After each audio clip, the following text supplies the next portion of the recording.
Hi, this is Donna Bassette coming to you again with another adult story time. I have missed you and I'm really excited about this particular story. It is called Authentically You.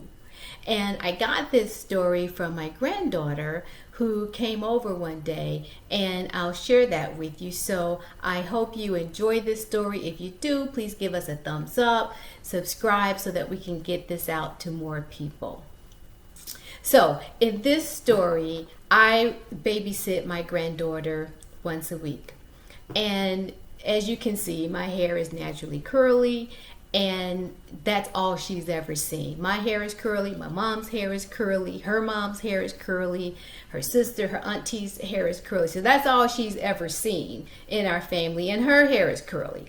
So, and don't get turned off, this is not a hair story. I am going to use hair as a means to drive home the point of being authentically you and why it's important to do so. So anyway, my granddaughter, her name is Sage, she came over and my husband had picked her up, and so when she walked in the door, I was sporting this straight wig, and she had never seen my hair straight before. And she just pointed, she said, "Gigi, ha ha ha ha ha, you look so silly." And it dawned on me that, you know what? I guess she's always seen me in what I look like naturally. So to see me straight with straight hair, it does look silly to someone who's never seen it because you don't look like yourself. I guess to her it would have been like a zebra wearing a tiger outfit, right? And so I got this epiphany. I said, man, that's really a good point. If you've only seen a person being authentically themselves, it is kind of silly to see them trying to be something else, like an elephant trying to be a zebra or a giraffe or something like that. And so I want to go a little bit deeper with you and just talk through a situation that I had that drives home the point even further. Because oftentimes we don't realize or even think about the pressures that society places on us, our families place on us, work, and even ourselves to a certain degree place on ourselves not to be authentic and to conform to the point where we're not even happy with who we are. So bear with me again. This is not a hair story. I'm just using this as a point to drive home so bear with me again. This is not a hair story. This is a story that I'm using hair to drive home the point that it's silly not to be authentically you. So my hair actually wasn't always curly like this. I used to wear my hair straight quite often. And when I became a triathlete, I decided, you know what, it's too tough for me to try to have relaxer in my hair, and it gets hard with all this chlorine in the water and whatnot. I've got to do something. So I went on a journey to convert from relaxed hair that's chemically treated to what God gave me. And I remember telling my hairdresser, listen, I'm going to get rid of this perm.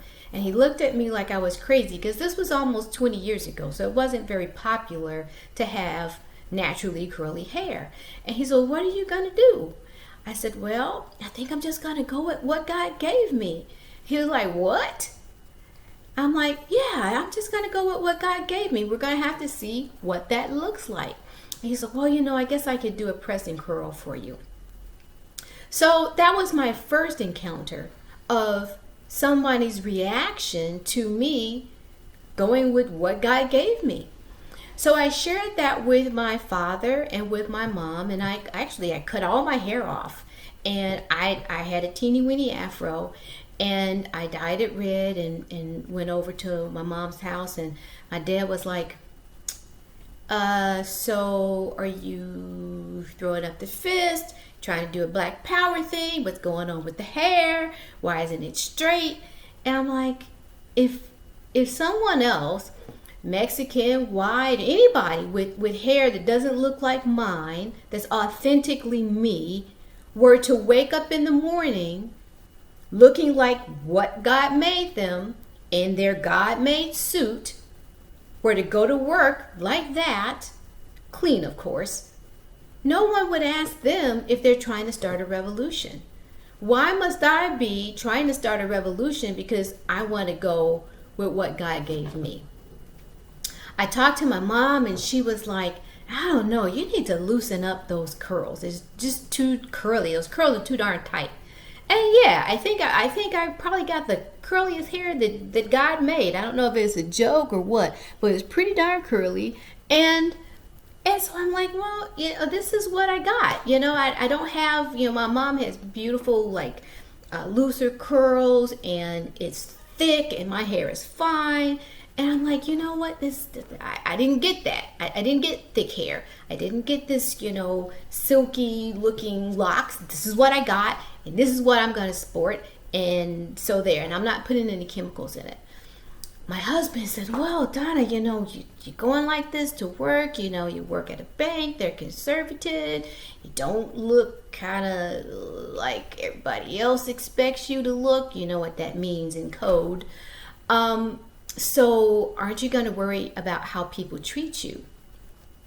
And again, I'm like, this is me. God made me this way. Why does everybody have to think that I should conform? Why can't I just be who God made me?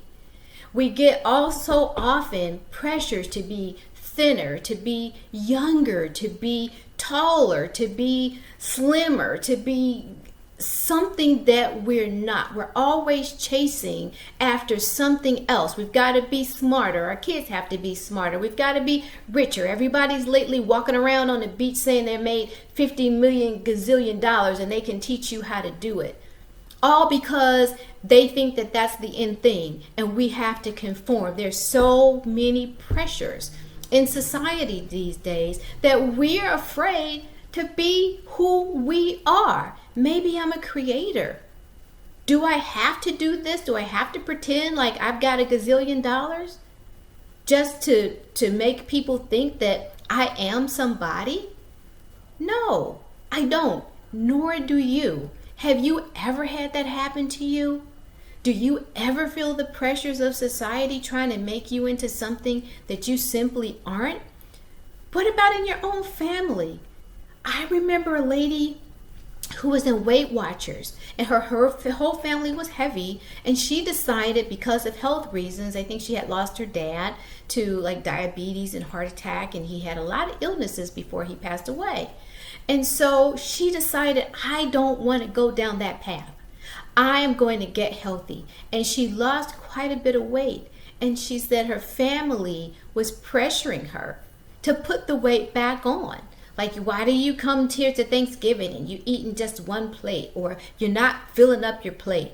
So many pressures. She lost friends, even got a divorce because her husband was intimidated with her losing weight. There's so many pressures, and even a 3-year-old knows that it's silly not to be authentic to yourself.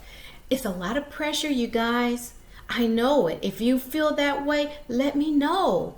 Let me know I'm not alone out here with pressures, feeling like, I've got to conform, or I've got to fight people to not conform. So long story short, I went to work after, changing up my hair, and my manager, who was white, said, oh, I really like your curls. You should wear your hair like that all the time. So here was my family, people on the train, black people on the train. Are you going to work like that? Do you ever get like pushback at work? Do you get discriminated against because your hair? Guys, this is me. And growing up, I know we get, kids can be mean as well. And you get called all kinds of names. I was really thin. I had a big forehead. So I've got all this forehead, you guys. And so, I had to be me. And I had to come to grips with the fact that, hey, big forehead, skinny legs, whatever I've got, this is me in the flesh. I'm going to embrace it. I'm going to love it. And I hope you guys do too. And those people who can't love you the way you are, too bad. Maybe it's time to clean house. And a lot of people say that's why you got to do you. Now, a lot of people, when they say that though, that's an excuse to be mean, to not honor your commitments, and to just in a way be, trifling. And that's not what I'm talking about when I say be you and be authentically you. I'm talking about embrace who you are. You still need to be kind. You still need to be considerate. But that doesn't mean that you can't love who you are. I'll be 60 years old next month. I can't act like I'm 20 years old. I can't sit here trying to, be and dress like a 20-year-old. I don't have the body of a 20-year-old anymore. And I have to embrace myself aging. There's things out there that we all have to embrace. So I hope this has encouraged you to embrace who you are, to be authentically you in this story. So I hope that this story has encouraged you to be authentically you. I have purposely set in front of my vision boards here. I actually have 3 of them. I have one for my personal growth. I have one for my spiritual growth. And I have another one for my business growth. And I look at those every day so that I can be me. And I encourage you guys to do the same. Encourage yourself and tell people this is who I am. I'm loving me and I'm embracing it. There's good news. There's lots more where that came from. Once you follow me on Bassette Solutions on most any social media. Also, you can sign up at BassetteSolutions.com, which is our family of companies, and you can get offers for discounts on products and services. We've got all kinds of goodies, so please check it out. If you're interested in any of the books I have, you can get those at DawsonTwins.com. DAWSON twins.com. So I wanted to just share with you the books that we do have. On DawsonTwins.com, you guys can purchase Silent Cry. This book is a perfect read about 3 friends coming of age in the Chicago area.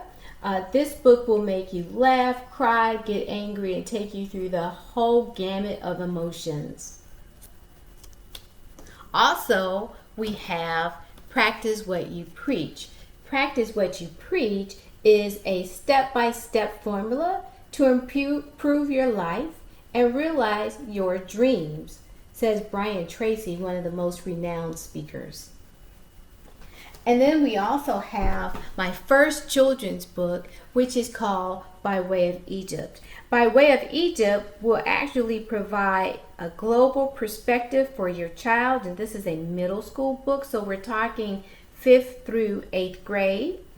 They'll gain family values in an exciting format, and they'll learn to appreciate the African culture. And in the back of the book, there's 25 projects that your child can do. And I also have a middle school book called Magic Door to Egypt. This is a hardcover, and this book teaches self-acceptance, and it gives lessons of kindness through a global lens. And this book is for 2nd grade through 5th grade. And there are also discussion points in the back of the book.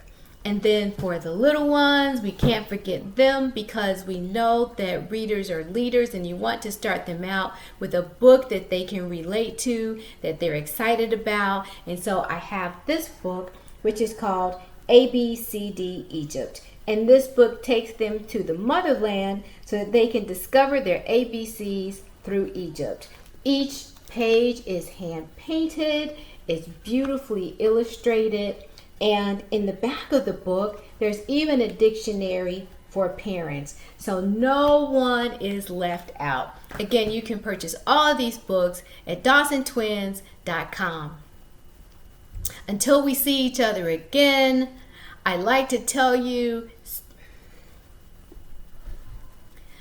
Until we see each other again, this is Donna Bassette simply saying, stay strong, seek knowledge, speak truth, and most of all, be of service to someone else, especially those less fortunate than yourself.